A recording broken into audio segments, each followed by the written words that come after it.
Podcast is now starting. All attendees are in listen-only mode. Hi, everyone. Thanks for joining us for today's edition to the Canadian Tree Fund webinar series, which aims to bring relevant topics in arboriculture and urban forestry to Canadian arborists. Today's presentation is Greening Toronto's Community Housing, Project to Advance Tree Equity. Our presenter today is Tran. Lam has been active in urban forestry since 2016. As the education coordinator at LEAF, a nonprofit focused on growing and sustaining the urban forest in Toronto, Lam oversees educational programming such as presentations, workshops, training, youth mentorships, and helps deliver the TCHC Planning and Stewardship Initiative. The Canadian Tree Fund extends a big thank you to Lam for joining us here today, and I'll turn it over to you. Thank you so much for that warm welcome, Alex, and hello to everybody on the webinar.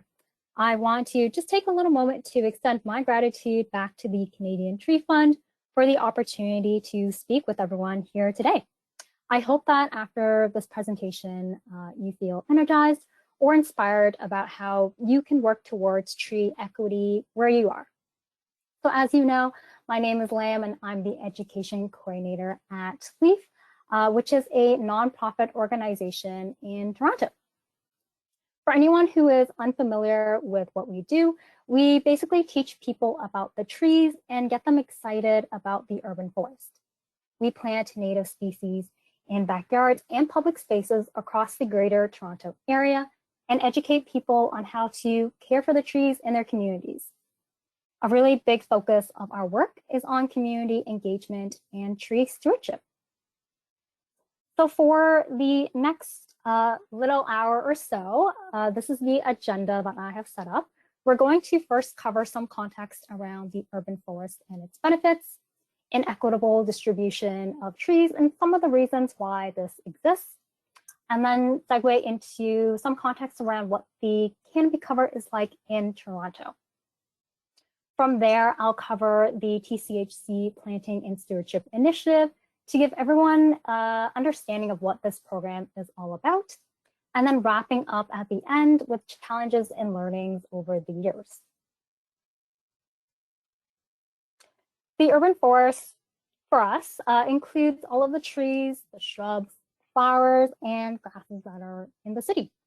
And these can be found in ravines, natural areas, parks, school grounds, yards, and even along streets.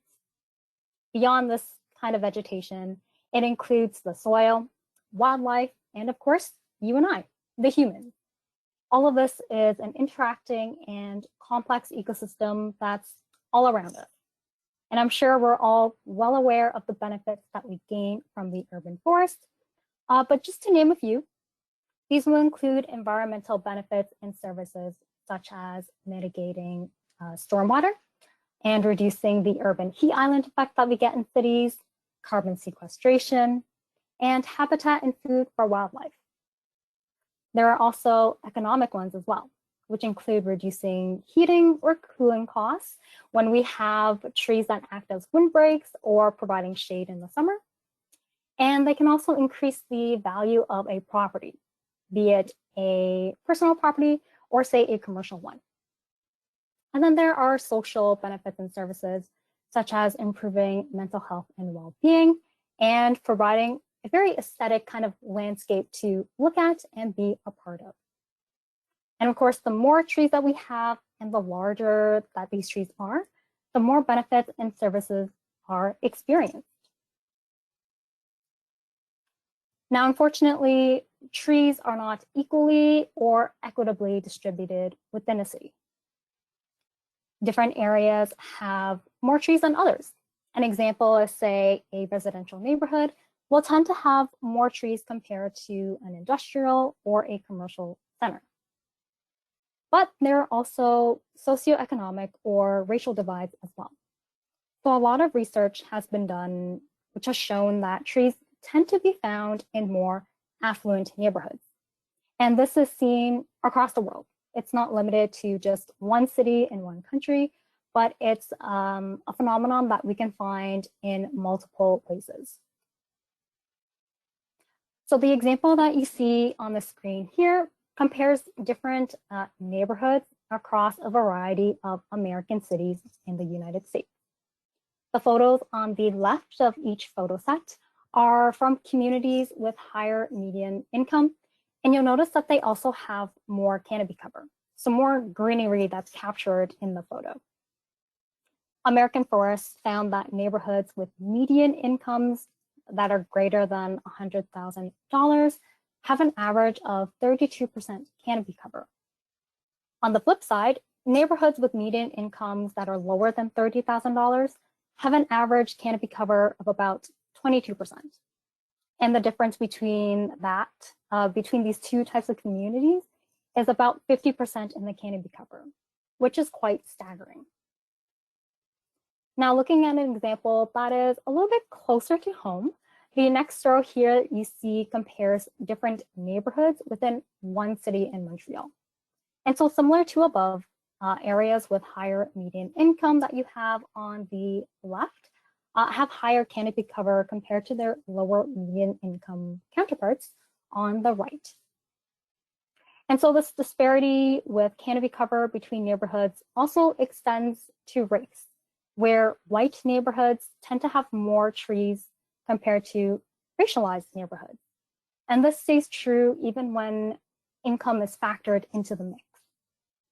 So another statistic from American Forests found that in predominantly white neighborhoods, trees cover about 1/3 of the area, while in racialized neighborhoods, trees cover barely 1/5. So why does this disparity exist in the first place? Well, there are many reasons that interact and compound with each other, resulting in the present dynamic that we see in our cities today. The first I want to cover is historic redlining, or discriminatory practices that denied mortgages to racialized households in decades past. What this resulted in was a situation where it was more difficult for racialized households to build intergenerational wealth, since they were denied that opportunity to do so in the first place. There are also physical factors that go into it too. So larger lots, understandably, can fit more trees, and they can sustain larger ones as well. Related to this, properties with more trees or with larger trees are seen as more attractive. And what this leads to is an increase in the real estate value of that property, which then perpetuates who can buy into a community once the trees have established in an area. Going further, affluent neighborhoods pay more in property tax, and so more resources are put back into that community. This means, on the flip side, that lower income communities are underfunded in many ways, because the amount of capital that's going into the community isn't as available as it would be in a more affluent neighborhood. Wealthier residents may also have more access to information around tree planting or tree planting programs that are available in their city that they can take advantage of. And on a related note, affluent households are more likely to have more disposable income and time. And what this translates into is more resources to plant and to care for trees in and around their home. And then the last one I want to touch upon is just the agency that people have. So property owners who own the land that they live on have the power to shape their property in whatever way, shape, and form that they want. This agency isn't something that is readily available to, say, someone who is renting the place that they're living in.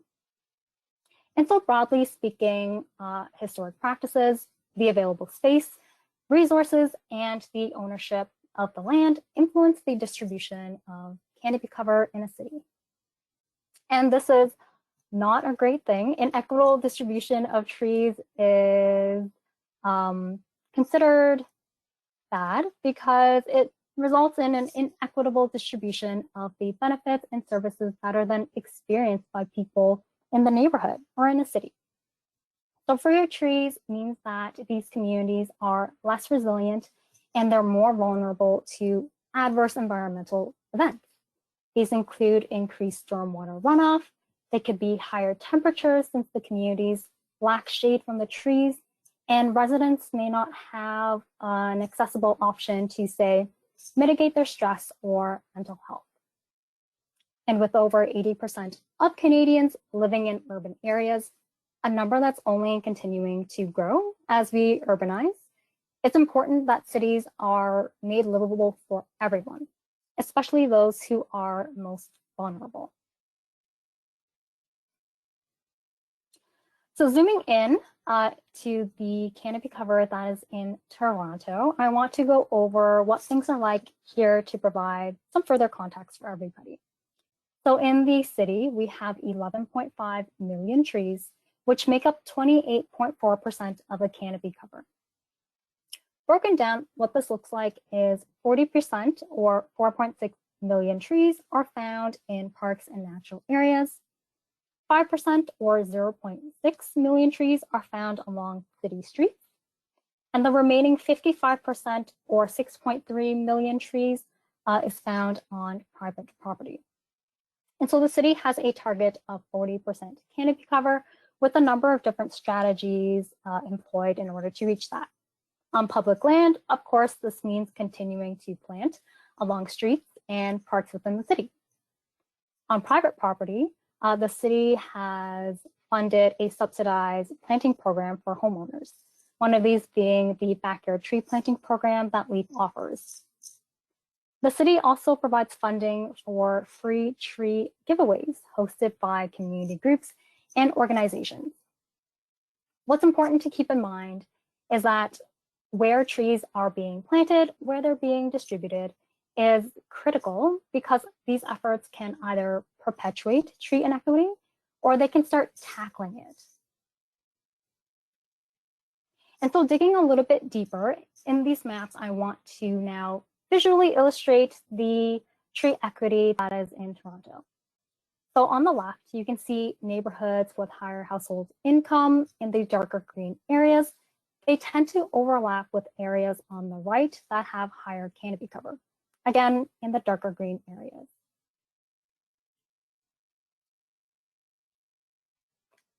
Going a step further, the population of Black, Indigenous, and people of color folk, so these dots that you see on your screen, tends to be higher in neighborhoods with lower canopy cover. So you find that these dots are located in lighter green polygons on the screen. These two maps illustrate that there is both an economic and a racial disparity when it comes to canopy cover in the city. And it's clear that there's a need to improve the canopy cover in low-income, racialized, and underserved communities in Toronto. And so here, we have social housing for low-income and moderate-income households managed by TCHC, or the Toronto Community Housing Corporation, which is Canada's largest social housing provider, with a portfolio of nearly 60,000 properties. And with this final map, I wanted to detail where these TCHC properties, or the yellow dots on screen, are located within the city and the canopy cover that's found in these neighborhoods. And so this comes out of some research I did as a master's student to see where the TCHC properties were located in the city. And what I found was that they tended to be located in neighborhoods that had lower canopy cover. And this provided a very tangible place to start making an impact in tree equity. So now shifting gears and talking about this project, the TCHC Planting and Stewardship Initiative. It began in 2018 with different players at the table. LEAF is, again, the organization that I work for, and what we do as part of the project is the bulk of the coordination and program delivery. Another player, of course, is TCHC, again, the Toronto Community Housing Corporation, who are the property owners of these communities that we work with. And then the last player in this initiative is the city's forestry department, who provides in-kind tree planting for the project, which is a really huge help in getting trees into the ground. And so this project is funded in part by the City of Toronto's Urban Forestry Grant. And we've also secured other sources of funding in the past to support it as well. And so in addition to the larger socioeconomic trends that I've covered in the slides previously, we've also came to learn that the trees on TCH property have been removed in large quantities in the past because of things like diseases or pests, such as EAB. And what remains today is very low in diversity. These properties are often dominated by Austrian pine and honey locust. And so the partners recognize the opportunity and the need to address larger and also site-specific concerns around the diversity of trees that are found in these properties. And so the goal of this project is really to improve canopy cover and green TCHC communities across Toronto, and throughout that process to engage with TCHC staff and tenants.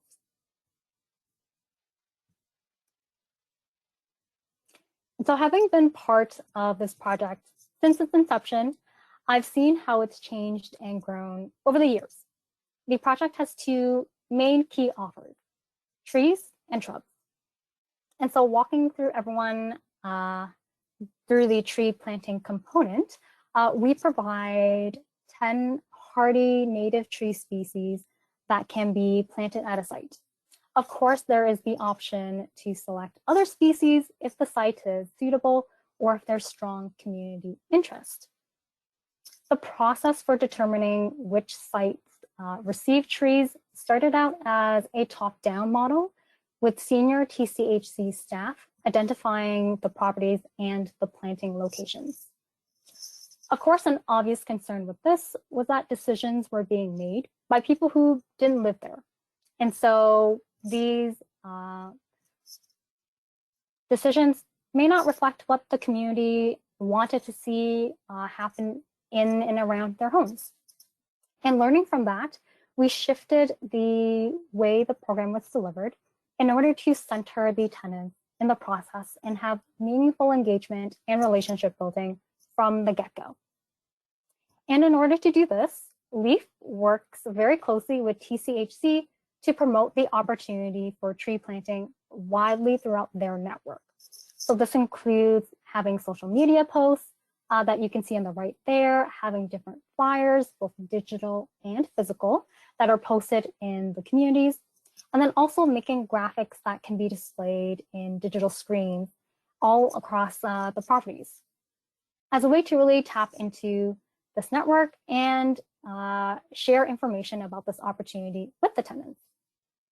From there, tenants that learn about this program can reach out and request trees and also state their preferred locations for where they want to see planting happen. The next step in this process is that LEAF will coordinate all of the necessary reviews and approvals for tree planting with TCHC. Sites that are approved move on to the next stage, where LEAF would conduct outreach at these properties to notify the wider community of the project and to garner interest in the program. In this step, we also invite feedback on the drafted planting plan to see whether they like the locations that the trees are being suggested, what kinds of species they want to see there as well. And so through this process, what we're really doing is providing or supporting the community in shaping what they want to see happen in and around their home, giving them the agency to really make the community their own. And then the final step of the tree planting component is to have the trees planted. And this is done again by city contractors. Now, related to trees, rather than on the planting side of things, we have the stewardship side. So we recognize that trees need care after planting. This is critical because trees go through transplant shock once they are planted in a new area. And so having stewardship and having care in those first 2 to 3 years is going to be vital for ensuring that tree really establishes and thrives in a new area. And so when tenants request trees, they agree to care for them for 2 years after planting. What we do as well is provide additional outreach in the communities to, again, garner interest to see not only who was interested in having trees planted in the community, but also to see if anyone else is interested in helping to care for them as well. And care for the trees involve weekly watering from spring to fall, and also helping out with annual mulching. From there, LEAF offers free training, any watering equipment that the community members need. And then we also do our best to support the teams throughout the summer. This takes shape in the form of regular email communications, phone calls, and then just following up to make sure if they have any questions or concerns that those are being addressed. At the end of 1 year of stewardship, we also provide an honorarium to recognize the time and effort that's gone into caring for the trees.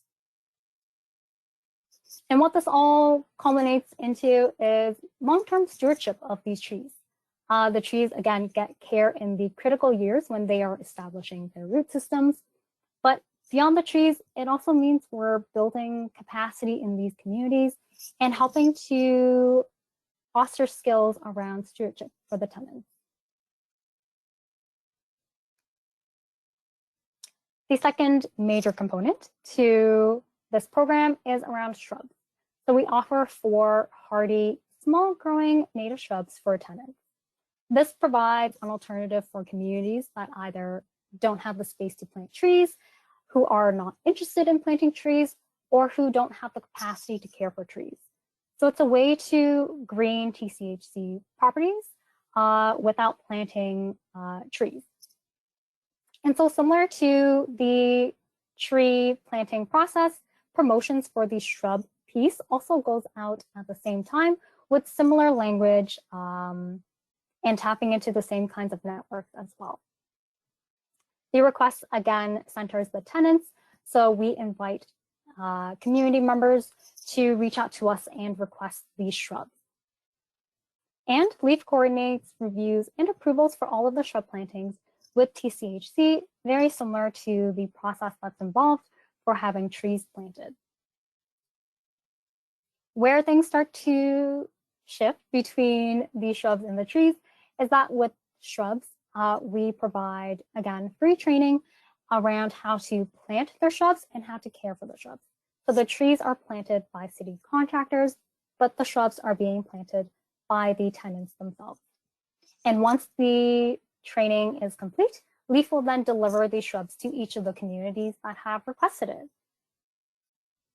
And then from there, the tenants plant and care for these shrubs, and then LEAF will follow up just to ensure that everything went well, and we continue to maintain open lines of communication, again, just to make sure that any concerns that are raised over the summer, that they're being addressed. So currently this project is in its 5th year, which is a pretty big milestone for us. So since 2018, we've distributed 682 shrubs over 40 properties. We have engaged with over 406 tenants, and these include things like on-site outreach and tabling events. This includes tenants who receive plant material, as well as those who are long-term participants in the program who care for the trees. And then speaking of trees, we've planted 284 trees across 20 sites.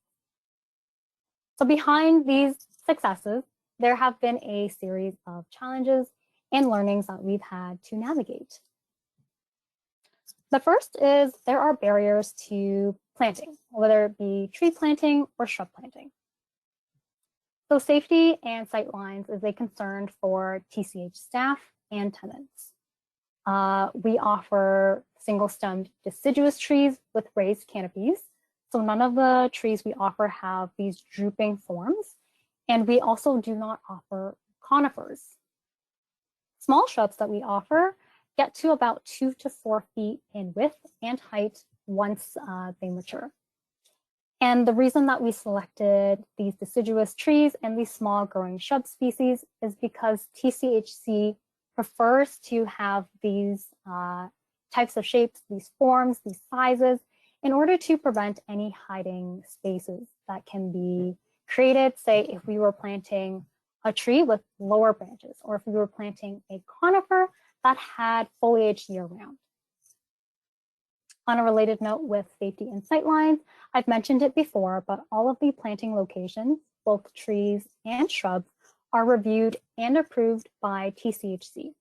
Specifically, they are done by the community safety advisors who have a pulse on the safety status of the communities. They know whether, or they know where cameras and the lighting fixtures are in the property. And so they help ensure that sightlines, whether it be for the cameras, again, or for lighting, that those are all maintained. And so the trees and the shrubs that are being planted, that they're not walking a very critical line of sight for anybody. We also recognize that the physical environment is tough at these sites. The soil is compacted and very dry and dense. And so the selection of species that are offered is limited to the most hardy species that can be grown here. Available space is another concern as well. And so above ground, some properties may have plenty of trees already. And so planting another tree in that space is not an option. Or the open space that is available for planting is being used for other purposes like recreation. Taking below ground now, there are also underground garages or utilities that have to be avoided.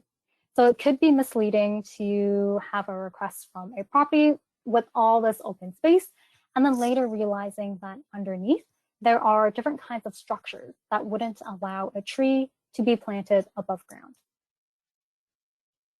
The last point related to barriers for planting is around species preferences. So tenants, year after year, express high interest in having edible species available for their community. But on the flip side, TCHC is hesitant because fruit can attract rodents or wildlife to the properties, or their flesh can make the walkways or the parking spots very slippery or dirty. And so the lessons that have come out of all of these points is that sites are going to be declined. We go into each year having a surplus of sites that we want to work with, if possible, because we understand that not every request that comes in is going to be approved. We also try to have alternative options available for the tenants to consider. For instance, if someone submits a request for trees that is declined, then we offer them shrubs instead. So having something like a backup plan to offer them so that they're not getting a hard no. And then it's also important to balance what each party wants throughout this process. So finding a middle ground and respecting what everybody wants to see in the community. There are also barriers to tree stewardship too. So the first being water access. Some sites have been inaccessible because of unforeseen construction that's taken place since the trees have been planted. The water connections that are at a property don't match the hoses that we have on hand, or certain sites will need TCHC staff in order to access where that water connection is. And obviously, if there's no water source, then it means that the trees are not being watered. Next is capacity. So caring for the trees is an additional responsibility on top of other kinds of priorities that community members already have going on in their lives. The time to water trees will depend on the equipment that they have on hand, the distance, of course, from the watering source to the tree itself, and then the number of trees on a property. You can imagine a site with 2 trees is going to be much easier to water compared to a property with 20 trees that are scattered around the property. And then the last one is compensation.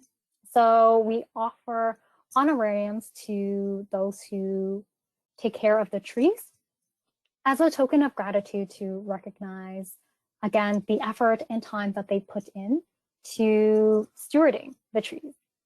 However, this honorarium is not a living wage.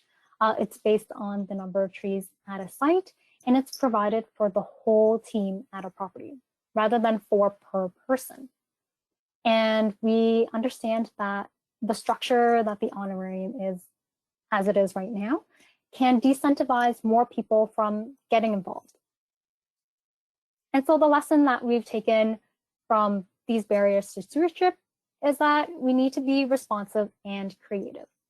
It's important to try and plan ahead as much as possible to avoid any issues in the future, particularly with water. So for example, what we're doing now is we're trying to determine the location and the connection type of all the different water spigots that are on site way before we have to water the trees.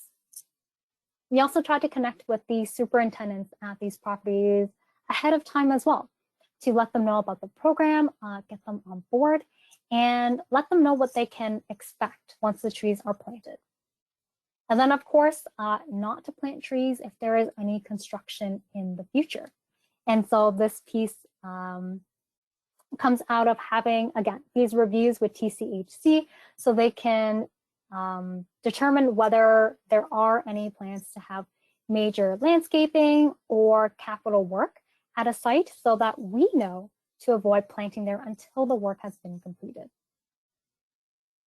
Another key learning is also being transparent about the time and the effort that it takes to care for the trees, as well as the kind of compensation that we're able to offer the tenants. It also means respecting a tenant's capacity to care for the trees.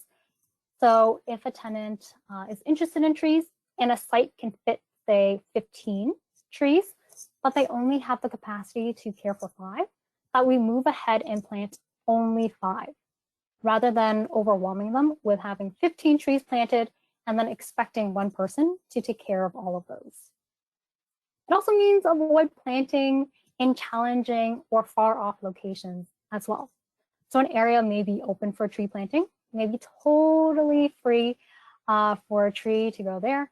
But if it's far away from the water source, that makes it unreasonable to ask someone to care for it, that we avoid planting there entirely. And then the last one is understanding that there's also room for the honorarium to evolve and to change in the future. So the way that it is now doesn't mean that the structure is what it has to be moving forward.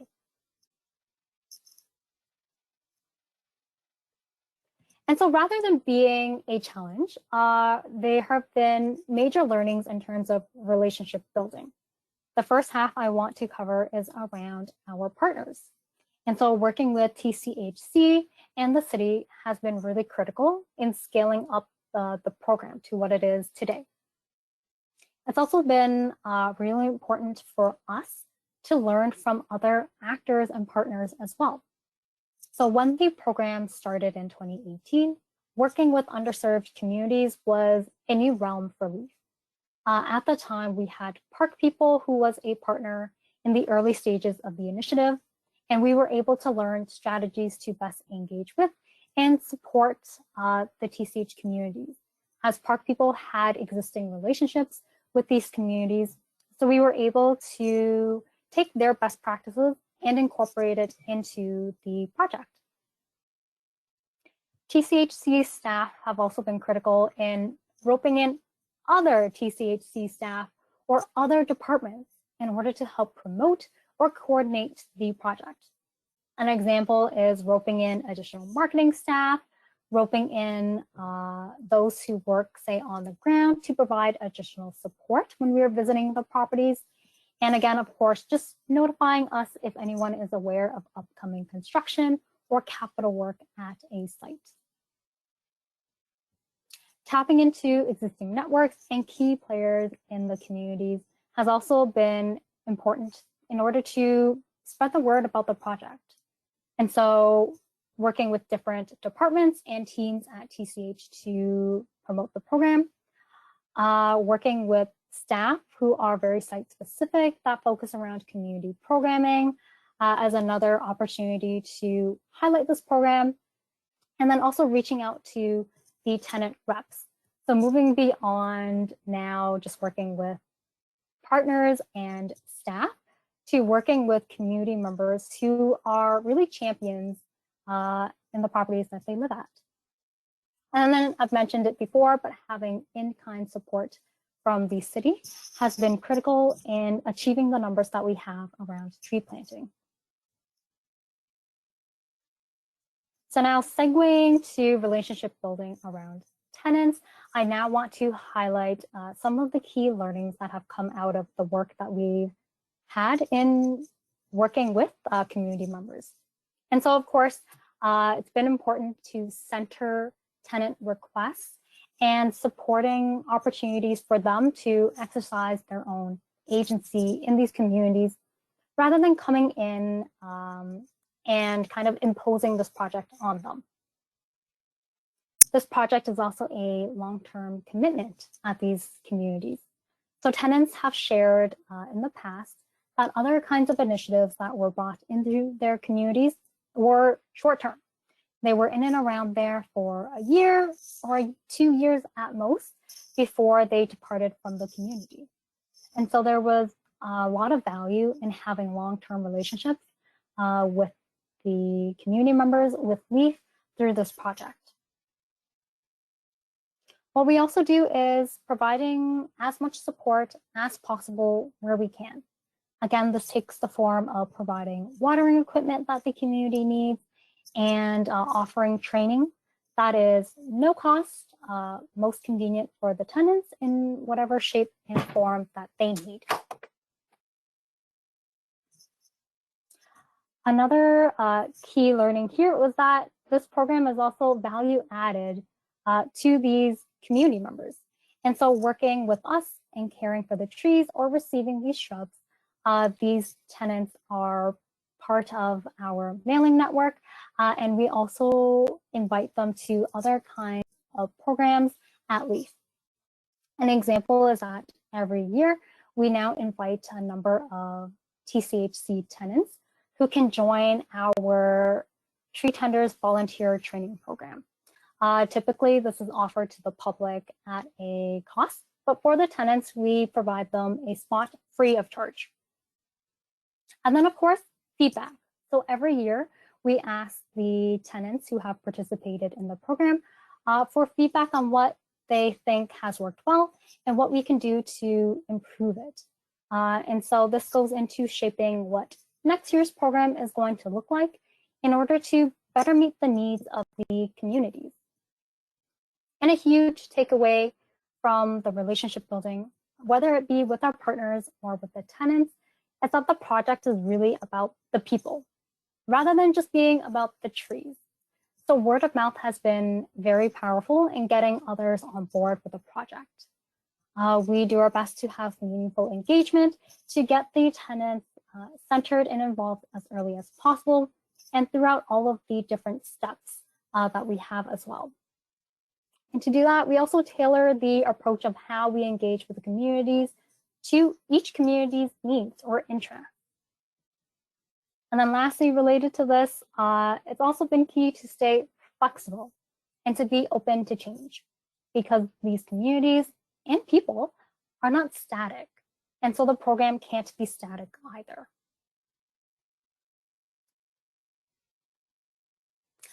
The last thing I want to touch upon is around capacity and representation. And so as the project grows, the need for staff to deliver the program grows as well. In 2018, we worked with 3 different TCHC properties. In 2021, we were working with 20. And so the capacity for staff to deliver this program has shifted a lot. We needed much more hands on deck in order to coordinate and deliver the programming across all these properties. Representation also matters, and it's really important to be aware of the race and power dynamics that are at play. TCHC communities are predominantly comprised of racialized households. And for an organization like LEAF, which is mostly white, it can create a barrier for engagement as we're seen as outsiders. There are also historic factors that are at play too. So the environmental field and environmental work has been dominated by a certain demographic that is privileged, this being white and middle class. What comes out of that is that this space is often not felt like it's welcome for racialized individuals, and underserved voices and their needs are often left out of the conversation or decisions. We also do our best to try and avoid having a white savior complex when coming into the communities and working with the tenants. So we're not thinking that the community members need saving, or that somehow we are going to miraculously solve poverty by planting trees and shrubs. We see this initiative as one way for the tenants, again, just to make the communities their own. We follow their lead. We do our best to support what they want to see in their own communities. And so the lesson around here is to dedicate the time and the resources that are necessary for supporting the project. It also means hiring staff from within TCHC communities when possible. This creates employment opportunities and a space for those who live in these areas to have an impact on them. It's also a way to kind of work close to home too. We also are mindful of the images that we use and of the language that we use when we either promote or when we talk about the program, so that we are representing tenants and their experiences accurately.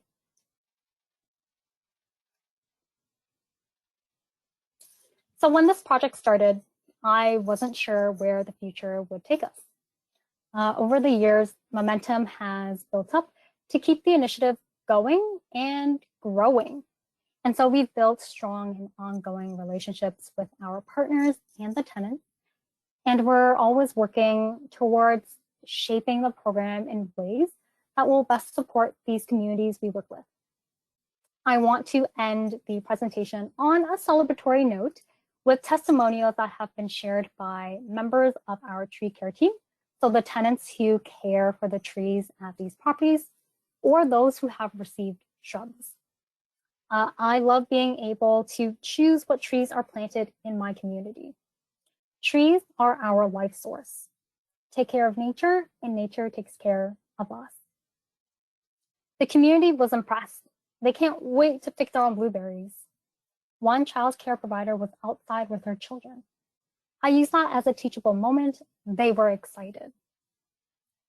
This is a community project where we have all come together to work on a project and feel connected to the land we live on. And so to me, this program holds tremendous value for everyone who is involved. And it's just one piece towards achieving tree equity in Toronto. Thank you so much to everybody for being on this webinar. My contact information is there on screen if anyone would like to follow up afterwards. But at this time, I'll throw it back to Alex for any Q&A. Thank you so much. That was a lovely presentation. There's already a few questions in the chat. For folks who are new to the webinars, there's a question box. There's also a chat feature, and you're welcome to send them in, and we'll talk through them and get them answered over the next 10 minutes. So one question that stems off of a question about how canopy cover is calculated is what do you use to calculate canopy cover? Do you folks do it in-house, or do you collaborate with the university? That's a great question. So LEAF unfortunately does not have the capacity to do that kind of analysis on our own. What we do instead is we rely on other studies that researchers have done or that the City of Toronto has done. And I believe a variety of different tools are used. I know some people use satellite imagery. In the past, I think Canopy maybe has been covered either by these researchers or by others who do this kind of work in other cities. So unfortunately, we don't do that work ourselves, but we rely on other people to take that on. A question that is that's related to tree canopy cover is sent in by Kelsey, who asks, regarding safety, higher percentages of tree canopy in a neighborhood correlate with reduced violence and property crime. Is there any evidence of this in your program now, 5 years in? That's another great question as well. This is not a parameter that we follow up on, although I am aware of the research around that correlation between high canopy cover and reduced crime rate. So that's not something that we do, although I will take it back to the table and propose it to the team to see if there is a way for us to track this, because I anticipate that the program will only continue to grow. And so there's a lot of opportunity to kind of strengthen the storytelling that we have. So thank you so much for that question and for that idea. As an interesting point to that one too, there a lot of that research coming out with reduced violence and property crime also stemmed from stuff in the States that looked at how emerald ash borer, the after effects correlated. So there's that sharp kind of change in canopy cover quite quickly. A question from Kevin: are locates done in advance for planting? I assume in reference to hydro.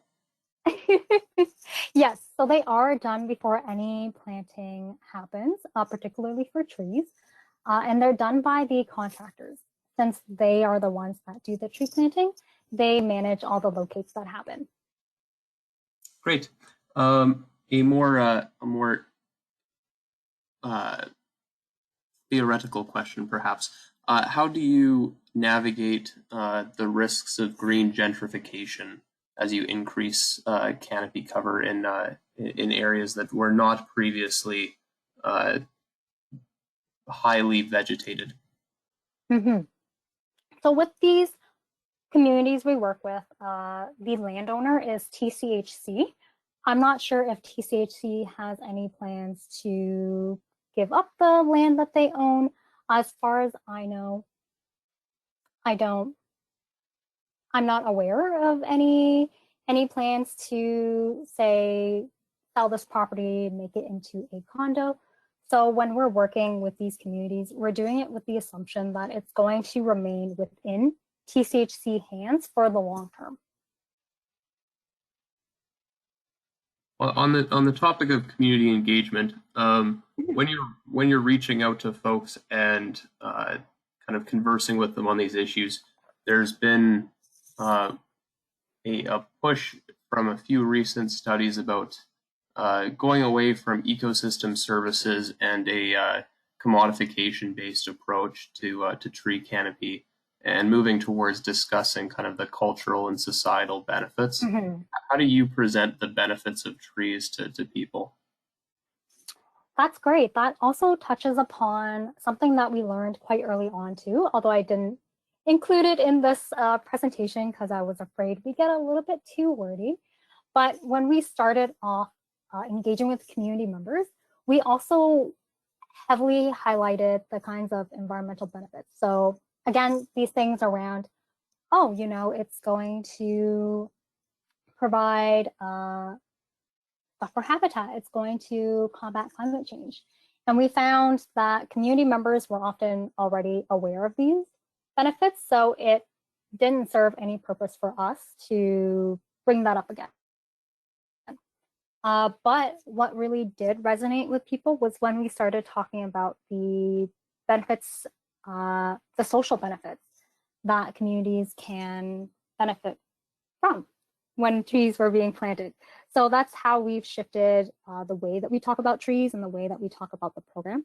We really highlight how it can bring community members together, say when they are caring for the trees, really helping to strengthen the relationships that people have with one another, to build skills around tree care, awareness of their own communities.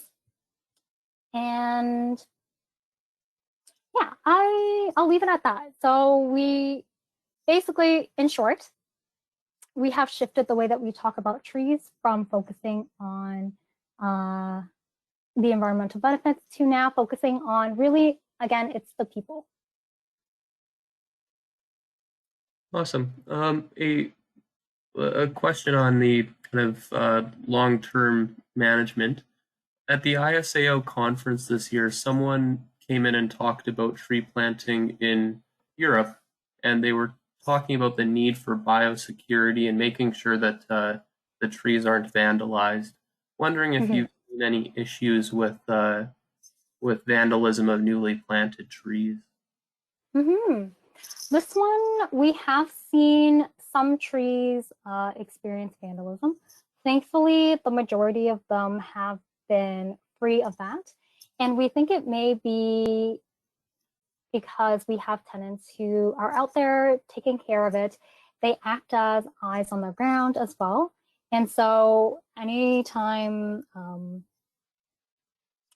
the community member is out there, you know, there's feet, there are eyes in the community, and it kind of acts as a deterrent. At least that's how we have come to maybe understand like why the trees aren't being as vandalized, although of course vandalism still happens. And with that, we continue to monitor the health of that tree every year, just to see if the health is declining and whether it needs to be replaced or not. But thankfully, most of the trees are doing okay in these communities. Marvelous. As a final question to kind of wrap it up, for all the arborists on the call, and recognize the name of a few students in here, how can arborists and/or recent graduates out of university programs get involved with LEAF, whether for a day or perhaps longer term? So we have some opportunities for people who want to get involved with the work that they do. These predominantly include kind of one-day naturalization plantings. If people want to get their hands dirty, we have opportunities for people who live within the city of Toronto who are interested in more long-term volunteer opportunities. At the moment, we don't have any volunteering that's related to this program specifically. But of course, that's something that's always in the back of our mind as the program continues to grow. So for those who are interested in getting involved with the work that we do, I would recommend that you check out our program. The URL is on the slide right there on the bottom right. There's going to be a tab at the very top for volunteering, and you can see the different kinds of opportunities that we offer. Awesome. With that, we've reached the end of our questions. So I'll extend a big thanks to Lam for presenting today. Big thanks to everyone for joining us today. But as always, before we bid adieu, the Canadian Tree Fund invites you to consider donating to our organization to help continue funding arboriculture research and education in Canada. I'm going to go ahead and post the link in the chat here. And donations of $20 or more are issued as a tax receipt. So for half the price of a saw chain for your 201 climbing chainsaw, you can help fund arboriculture research. And for those who aren't super familiar with the Canadian Tree Fund, we're a registered charitable organization that was established in 1995, an affiliation with the Ontario chapter of the ISA. And so in tandem with the ISAO, the Canadian Tree Fund helps to fund such research and such practices and programs as this. And by donating today, you are helping to grow the arboriculture industry of tomorrow. So I'd like to thank you for your support. Thanks for tuning in and any donation that you send our way. A big thank you to Lam. Thank you to the ISAO, as always, for hosting this webinar. And have a good day, folks. Thank you again, everybody. I hope you have a wonderful day. Bye.